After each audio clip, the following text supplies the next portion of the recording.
Movies इन minutes में आज देखते हैं आइस एज। यह कहानी कैसे फ्रिज की है जिसके अंदर इंसानों की दुनिया की तरह एक दूसरी दुनिया यानी कि पूरी की पूरी सिविलाइजेशन है जो इंसानों की दुनिया से भी तेजी से तरक्की कर रही है। कहानी की शुरुआत में हमें रॉब और गिल को दिखाया जाता है। एक यंग कपल है जो अभी अभी एक नए अपार्टमेंट में शिफ्ट हो रहा है। यहाँ पर शिफ्ट होने के दौरान रॉब देखता है कि पुरानी ओनर ने अपने एक फ्रिज को यहीं पर छोड़ दिया है। यह फ्रिज बहुत ही अलग और अजीब होता है।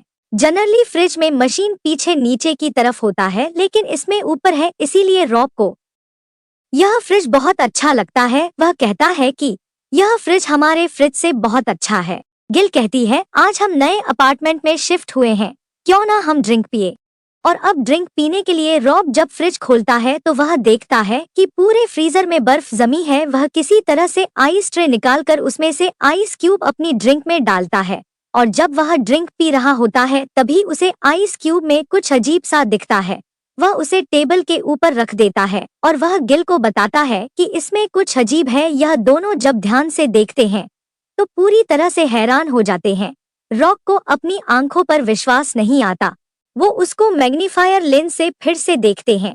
उसके अंदर एक छोटा सा मैमथ होता है जिसे तीर मारकर मार दिया गया होता है। मैमथ हजारों साल पहले धरती पर हुआ करते थे जो आजकल के हाथियों की तरह होते थे लेकिन साइज में बहुत बड़े होते थे। लेकिन जिस मैमथ को ये क्यूब में देख रहे होते हैं उसका साइज बहुत छोटा होता है। उन्हें कुछ भी समझ नहीं आ रहा होता और अब गिल फ्रीजर में से सारा सामान निकालती है और जब फ्रीजर से आइस पूरी तरह निकल जाती है तो उन्हें प्राचीन काल की पूरी सभ्यता दिखती है जो बहुत ही फास्ट चल रही होती है। ये लोग बहुत जल्दी जल्दी तरक्की कर रहे होते हैं। गिल और रॉब को ये सब देखकर अपनी आंखों पर विश्वास नहीं होता। उन्हें ऐसा लगता है कि जैसे कोई मूवी फास्ट फॉरवर्ड में देख रहे हैं। फ्रीजर के अंदर का जो वक्त होता है वो आइस एज का होता है। चारों तरफ बर्फ होती है और अब जिस मैमथ की बॉडी आइस क्यूब के अंदर मिली थी रॉब उसे अपने घर के पॉट की मिट्टी में दफन कर देता है। ऐसा करते हुए रॉब को बहुत दुख होता है। गिल कहती कि शायद हमारे गमले की मिट्टी के लिए बहुत अच्छी खाद होगी और अब एक बार फिर से फ्रीजर को खोलते हैं।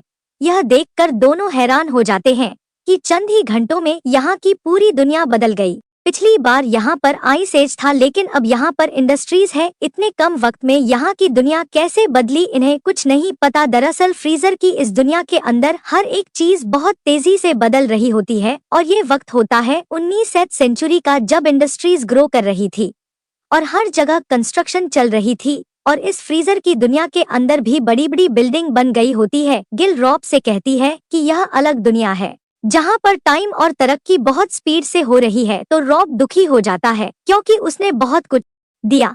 वो आइस एज के बाद की दुनिया को देखना चाहता था कि ये दुनिया कैसे बनी, उस दुनिया को क्या हुआ, लेकिन अब उसने उसे मौके को गवा दिया। उनके देखते देखते फ्रिज की दुनिया उस वक्त में पहुंच जाती है जिस वक्त में आज हम हैं। अब यहाँ पर उड़ने वाले प्लेन भी है और यह सब दोनों अपनी आंखों से देख रहे होते हैं जो चंद घंटे में सब कुछ बदल गया होता है।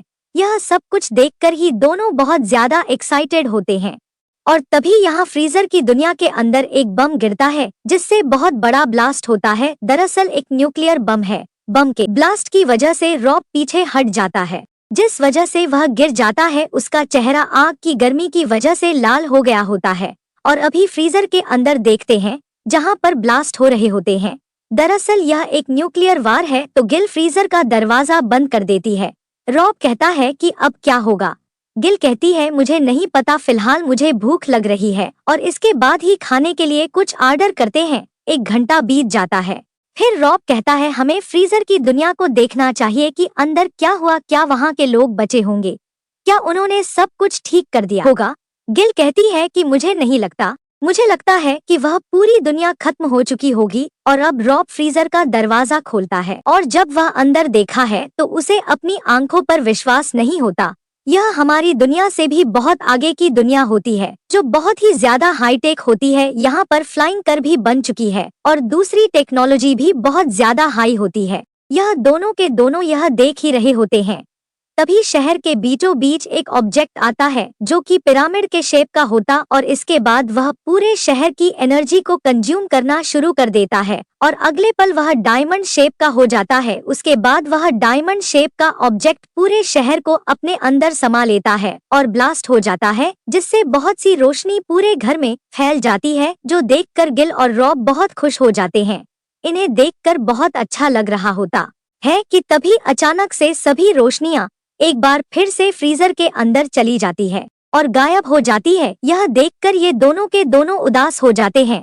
कुछ समझ नहीं आता कि फ्रीजर के अंदर जो लोग थे वह कभी वापस आएंगे भी या नहीं। हालांकि रॉब को थोड़ी बहुत उम्मीद होती है, लेकिन गिल को इस बात की उम्मीद नहीं है, इसीलिए अब रॉब फ्रिज के प्लग को निकाल देता है। अगली सुबह एक बार फिर से रॉब और गिल फ्रीजर का ढक्कन खोलते हैं और जैसे ही उसे खोलते हैं अंदर से ठंडी ठंडी हवा धुआं बनकर बाहर निकलती है। जब ये ध्यान से देखते हैं तो एक बार फिर से आइस एज शुरू हो चुका होता है, यानी समय का वह चक्र जो एक रात पहले शुरू हुआ था वह आज फिर से शुरू हो चुका है। कुछ पलों में यहाँ डायनासोर भी दिखते हैं जिनके पास कुछ एप्स भी होते हैं और यह एप्स इंसानों के पूर्वज हैं जिन्हें सेपियंस भी कहा जाता है। इन्होंने एक डायनासोर का शिकार किया होता है, लेकिन तभी एक दूसरा खूंखार डायनासोर आ जाता है जो इन सबको मार देता है। इस तरह से इस फ्रीजर के द्वारा बताया गया है कि हमारी दुनिया कैसे बार बार बनती है और बार बार खत्म होती है, किस तरह से इंसानों ने तरक्की की और किस तरह से वह आगे भी तरक्की करते रहेंगे।